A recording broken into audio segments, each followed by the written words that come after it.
ఎలాంటి నొప్పులకైనా శాశ్వత పరిష్కారం famous chiro practitioner and osteopathy doctor K Teja doctor Teja spine care clinic. Hi hello నమస్తే, welcome back to our channel. ఈరోజు మనతో ఉన్నారు మనీ అండ్ బిజినెస్ కోచ్ అయిన గురువు కిరణ్ గారు. సార్తో మాట్లాడదాం. నమస్కారం సార్. నమస్తే సార్, 100 రూపీస్లోపు ఉండే పెన్నీ స్టాక్స్, ముఖ్యంగా ఐఆర్ఎఫ్సి, ఐఓబి, లేకపోతే రిలయన్స్ పవర్, ఇలాంటివి ఏవి చూసుకున్నా వీటిలో ఇన్వెస్ట్ చేయడం ద్వారా 2027 లోపు వీటి పరిస్థితి ఏ విధంగా ఉంటుంది, ఎలాంటి రిటర్న్స్ ఇవి తీసుకొచ్చే అవకాశం ఉంటుంది, మరీ ముఖ్యంగా వీటి నుంచి ఒక కామన్ మ్యాన్కు ఉండే బెనిఫిట్స్ ఏముంటాయంటారు? ఓకే, మంచి క్వశ్చన్ సార్. అది బేసిక్గా మీరు అడిగిన క్వశ్చన్స్లోనే కొన్ని స్టాక్స్ పేరు చెప్పారు మీరు నాకు.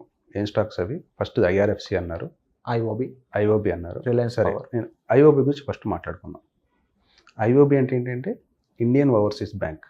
ఓకే, బ్యాంకింగ్ సెక్టార్లో పెద్ద పెద్ద బ్యాంక్స్ ఉన్నాయి. For example let's private banking ఉంది, గవర్నమెంట్ బ్యాంకింగ్ ఉంది. ఈ ఐఓబి అనేది గవర్నమెంట్ బ్యాంకింగ్ కింద వస్తుంది. ప్రైవేట్ బ్యాంకింగ్ ఉంది, ఐసిఐసిఐ బ్యాంకు, యాక్సిస్ బ్యాంకు, ఇట్లాంటి ప్రైవేట్ బ్యాంక్స్. వీళ్ళకి డిఫరెన్స్ ఏంటి? వాళ్ళ ప్రైవేట్ బ్యాంకింగ్లో టోటల్గా వాళ్ళ సర్వీసెస్ టోటల్ డిఫరెంట్ ఉంటాయి. కానీ గవర్నమెంట్ బ్యాంక్ వస్తే నేను ఎస్బీఐకి వెళ్ళాను అనుకోండి, వాళ్ళ రెస్పాన్స్ కొంచెం డిఫరెంట్ ఉంటుంది గవర్నమెంట్ బ్యాంక్ బట్టి. ఓకే, మీకు అర్థం. కానీ ఐఓబి టోటల్ డిఫరెంట్ ఉంది. వాళ్ళ రేపట్లో బాగా డెవలప్ అవుతున్న బ్యాంకుల్లో ఇది ఒక ఐఓబి ఒకటి. ఓకే, సో మీరు కనుక దీంట్లో ఇన్వెస్ట్ చేసుకోగలిగితే, ఓకే, గోయింగ్ ఫర్ 2021కి నాకు తెలిసి ఇప్పుడు రైట్ నో ఐఓబిది 42 రూపీస్ అంత చేంజ్ ఉందండి.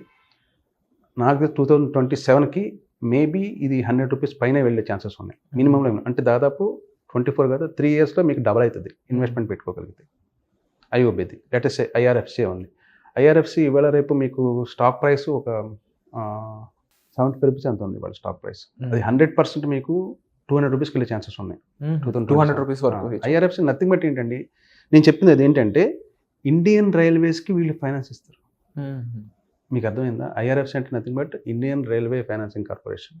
ఇండియన్ రైల్వేస్ ఏవైతే ఉన్నాయో ఇది గవర్నమెంట్ ఆఫ్ ఇండియా స్టాక్. ఇది మళ్ళీ ప్రైవేట్ సెక్టార్ కూడా కాదు, గవర్నమెంట్ ఆఫ్ ఇండియా స్టేక్ ఎక్కువ ఉన్న స్టాక్ ఇది అనమాట. ఇది అలాంటి కొన్ని స్టాక్స్ ఉన్నాయి. ఓకే, వీటిలో కంపల్సరీ ఇన్వెస్ట్ చేసుకోగలిగితే మీకు అందాక ఎందుకండి పెన్నీ స్టాక్స్ పక్కన పెట్టండి, పెద్ద పెద్ద company stocks, for example SAIL, తర్వాత బీపీ, మన భారత్ పెట్రోలియం, ఇట్లాంటి గవర్నమెంట్ స్టాక్స్లో కానీ ఇన్వెస్ట్ చేసుకోగలిగితే you will get good returns. Okay, ఇంకా మీకు అడిగిన ఇంకో క్వశ్చన్, ఇంకొక స్టాక్ పేరు రిలయన్స్ పవర్ అనేది యాక్చువల్గా ఇది అనిల్ అంబానీ స్టాక్ అండి, నాట్ ముఖేష్ అంబానీది. అనిల్ అంబానీ స్టాక్స్లో చాలా వరకు కొన్ని కింద పడిపోయినాయి. ఏ లైఫ్ లాంగ్ ఎంత ఉంటాయి అంటే ఉండవు, కంపల్సరీ ఇది కూడా పెరుగుతుంది. ఎందుకంటే power it self it is called Ambani. ఇంకోటి పక్కన పెట్టండి, మనకి కంపల్సరీ పవర్ అనేది నెసెసిటీ ఉంది. అదాని పవర్ ఉంది, అదాని ఉన్నా లేకపోయినా అదాని పవర్ కంపెనీ మాత్రం పెరుగుతూనే ఉంటుంది. అట్లానే ఇది కూడా పెరుగుతుంది, ఛాన్సెస్ అయితే ఉన్నాయి. బట్ అదాని పవర్ కున్న ఎఫిషియన్సీ ఏదైతే ఉందో, అంటే ఇప్పుడు ప్రైస్ ఇంక్రీజ్ అయ్యేది, సేమ్ రిలయన్స్ పవర్ కూడా సేమ్ వర్తిస్తాయి అంటారా? వర్తించవండి, అలా ఎప్పుడు ఉండదండి. పవర్ సెక్టార్లో సినిమా యాక్టర్లు అందరూ ఒకే రకంగా ఉంటారు, అందరూ హీరోలు అంటే కాదు, ఎవరి సినిమా వాళ్ళదే. అలానే ఈ రిలయన్స్ పవర్ ఏదైతే ఉందో దీనికి ఉన్న ప్లస్లు మైనస్ మనం చెక్ చేసుకొని, plus at the same time దాని కంపెనీ క్యాపబిలిటీ ఏంటి, వీళ్ళకి ఏమైనా ప్రస్తుతానికి ఏమైనా టెండర్స్ ఏమైనా వస్తున్నాయా, ఇవన్నీ మనం చెక్ చేసుకోవాలి. సో టెండర్స్ ఏం లేకుండా, అంటే రెవెన్యూ జనరేషన్ ఏం లేకుండా నేను ఇన్వెస్ట్ చేశాను అనుకోండి, నా డబ్బులు పోయినట్టే. అంటే నథింగ్ బట్ వెళ్ళిపోయి నీళ్ళలో పోసినట్టే మన పన్నీర్ అంతా. అట్లా చేయకండి. ఎట్లా చేయాలంటే ఏ కంపెనీకి ఆపరేషన్ రెవెన్యూ ఎక్కువ ఉంది, వాళ్ళకి టెండర్స్ కానీ మంచి మంచి రెవెన్యూస్ ఏమైనా ఉన్నాయా, అది గ్రో అయ్యే ఛాన్సెస్ ఎంతవరకు ఉన్నాయి చెక్ చేసుకొని దాని మీద ఇన్వెస్ట్ చేసుకోగలగాలి తక్కువలో. ఇంకో పాయింట్ అండి, అసలు విషయం ఏంటంటే పెన్నీ స్టాక్స్ అంటారు. ఏ పెన్నీ స్టాక్స్ జీరో అయిపోతే పరిస్థితి ఏంటండి? మెయిన్ దీంట్లో మైనస్ పాయింట్ చెప్పనా, మార్కెట్ కెపాసిటీ ఉండదు. రెండోది లిక్విడిటీ చాలా ప్రాబ్లం ఉంటుంది. లిక్విడిటీ ప్రాబ్లం అంటే ఏంటి? అసలు లిక్విడిటీ అంటే ఏంటంటే నేను కొన్న స్టాక్ని నాకు నచ్చినప్పుడు అమ్ముకోగలగాలి. That is called liquidity. కానీ కొన్ని పెన్నీ స్టాక్స్లో ఎలా ఉంటుందంటే కొన్న వెంటనే తీసేసుకుంటాడు, కానీ మనం అమ్మలేము, అమ్మడానికి మళ్ళీ టైం పడుతుంది. అలాంటి రిస్క్ ఉన్న స్టాక్స్ మాత్రం వైపు వెళ్ళకండి. పెన్నీ స్టాక్స్ చాలా ఉన్నాయి. 1 రూపీ కూడా స్టాక్ దొరికిద్దండి. ఓకే, బాంబే స్టాక్ ఎక్స్చేంజ్లో 1 రూపీకి కూడా మనకి స్టాక్ దొరుకుతుంది. అంటే షేర్ ప్రైస్ ఉంది, మనం పెట్టేసాం, జీరో అవ్వచ్చు చెప్పలేం. కానీ అట్ ది సేమ్ టైం 1000 రూపీస్కి, 5000 రూపీస్కి, 6000 రూపీస్కి, 10,000 రూపీస్ కూడా ఒకటే స్టాక్ ప్రైస్ ఉంది అదే స్టాక్ మార్కెట్లో. అది పెట్టామనుకోండి కంపల్సరీగా విల్ గెట్ ఇన్కమ్, కానీ మనం అంత పెట్టలేం. అంటే ఎలా గుర్తించాలంటారు సార్? ఇప్పుడు నేను చెప్పిన స్టాక్స్లో చూసుకున్న ఐఓబి కానీ, ఐఆర్ఎఫ్సి కానీ, లేకపోతే రిలయన్స్ పవర్, వీటిలో ఐఓబికి ముఖ్యంగా ఐఆర్ఎఫ్సికి ఇచ్చినంత కాన్ఫిడెన్స్ లెవెల్ మీరు రిలయన్స్ పవర్కి అంత ఇవ్వలేదు. ఎందుకంటే ఇలా ఎందుకు అంటారు? అండ్ మోర్ ఓవర్ ఎలా గుర్తించాల్సి ఉంటుంది, ఏది పెరుగుతుంది అవకాశం?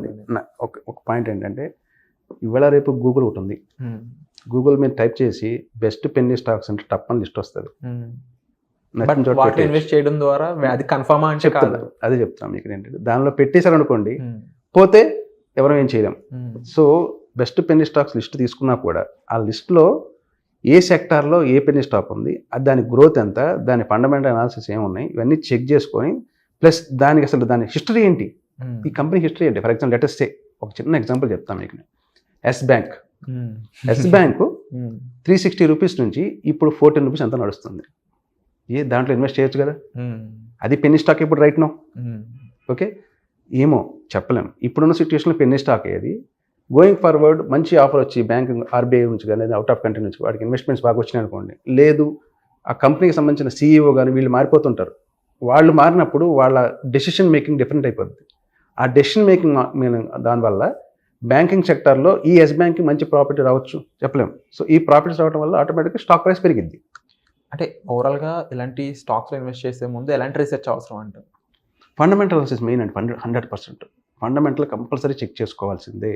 దాని హిస్టరీ చెక్ చేసుకోవాలి, దాని లిక్విడిటీ ఏమైనా చెక్ చేసుకోవాలి, దాని మార్కెట్ కెపాసిటీ అదంతా ఉందంతా చెక్ చేసుకోవాలి. అన్నీ చెక్ చేసి దెన్ అప్పుడు మనం ఒక డెసిషన్ తీసుకోవాలి. పెన్నీ స్టాక్స్ జోలికి మాత్రం మ్యాక్సిమం వెళ్ళొద్దు అంట నేనైతే. ఎంత బెస్ట్ పెన్నీ స్టాక్స్ అయినా సరే better not to go for direct involvement without any analysis. So ఓవరాల్గా అంటే మిమ్మల్ని కన్సల్ట్ చేయడం ద్వారా మీరు ప్రొవైడ్ చేసే అనాలిసిస్ ఏముంటుంది, మీ సైడ్ నుంచి ఎటువంటి మెంటర్షిప్ కానీ గైడెన్స్ కానీ పీపుల్ ఎక్స్పెక్ట్ చేయొచ్చు అంటారు? సింపుల్ అండి. నేనైనా కాదు ఎవరైనా కూడా నేను చెప్పేది ఏంటంటే పెన్నీ స్టాక్స్ జోలికి వెళ్ళొచ్చు అనాలిసిస్ చేస్తే. మీ దగ్గర అనాలిసిస్ చేసే మీ దగ్గర టైం ఉండి మీ దగ్గర అంతా ఉంటే మీరు చేసుకోండి. లేదు మాలాంటి వాళ్ళు ఉంటారు, మేము అనాలిసిస్ చేస్తాం, దాని మీద ఎక్కువ టైం కేటాయిస్తాం కాబట్టి మేము 10 మంది స్టాక్స్ చూసుంటాము, 1,00,000 స్టాక్స్ చూసుంటాం కానీ మాకు క్లారిటీ ఉంటుంది ఈ స్టాక్ పెరిగిద్దా లేదు మేము చెప్పగలం. సో మా దగ్గరికి వస్తే మేము చెప్పేది ఏంటంటే ఆ టైం మేము పెడతాం కాబట్టి వస్తుంది అది. Okay, wonderful sir. సో 2027 లోపు ఏ స్టాక్స్ ఏ విధంగా ఉంటాయి, నేను అడిగిన వాటిలో ముఖ్యంగా హోప్ఫుల్లీ మీరు చెప్పిన విధంగా చాలామందికి మీ అనాలిసిస్ అనేది తోడవ్వాలని, ఎందుకంటే చాలామంది సేవింగ్స్ కాదు ఇన్వెస్ట్మెంట్ అనేది ఇంపార్టెంట్ అనేది అవగాహనలోకి వచ్చారు. అట్ ది సేమ్ టైం ఇన్వెస్ట్మెంట్లో కూడా పెన్నీ స్టాక్స్ అవి ఉండొచ్చు, లేకపోతే ఈక్విటీ ఎక్సెట్రాలో ఏది సరైన ఇన్వెస్ట్మెంట్, ఏది వాళ్ళ లైఫ్ని కొంచెం ఇంప్రూవ్ చేస్తుంది అనేది చాలా ఇంపార్టెంట్. దానికి సంబంధించిన అనాలిసిస్ మీ ద్వారా వాళ్ళకి అందాలని నేను మనస్ఫూర్తిగా కోరుకుంటున్నాను. అండ్ మోరోవర్ ఈ ఇన్ఫర్మేషన్ మీకు నచ్చినట్లయితే ఈ వీడియో లైక్ చేయండి, షేర్ చేయండి, సబ్స్క్రైబ్ చేసుకోండి. దాంతోపాటు దీనికి సంబంధించిన మరింత ఇన్ఫర్మేషన్ కోసం మరింత అవగాహన మీకు కావాలనుకున్నట్లయితే డిస్ప్లే అవుతున్న నెంబర్స్ కాల్ చేసి సార్ యొక్క గైడెన్స్ అనేది మీరు తీసుకోవచ్చు. సో వచ్చే ఎపిసోడ్లో మళ్ళీ కలుద్దాం. Thank you so much sir.